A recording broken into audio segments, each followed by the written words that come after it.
Donald Trump has hated the Iran nuclear deal for a long time. He promised, if elected president, he would immediately withdraw the US from the internationally agreed deal. It took him more than a year, but he finally did it in May. This was a horrible, one-sided deal that should have never, ever been made.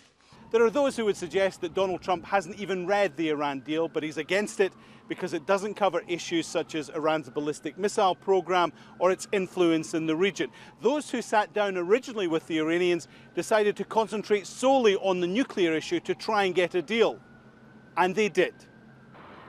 When the US pulled out, it violated the deal and upset international partners. But it also set the clock ticking on snapping back sanctions against the government in Tehran. Anyone doing business with Iran, country or company, could face US sanction. Europe, India, Turkey could all be badly hit.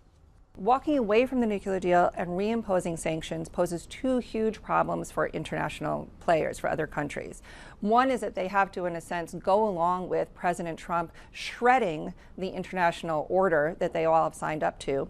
And then they have to take a personal hit in terms of their finances, either pulling out of Iran or not investing in Iran.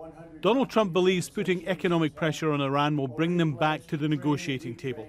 There are others in his administration who believe it could even force regime change.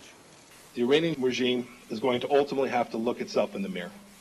The Iranian people, especially its youth, are increasingly eager for economic, political, and social change. But one expert says the US sanctions policy might actually have the opposite effect. But ultimately, what this adds up to is that Iran's economy will be under more pressure than it was before, but not enough to actually change its nuclear calculus. And you'll start to see the Iranians restart the nuclear program, which will only lead to escalating tensions throughout the region.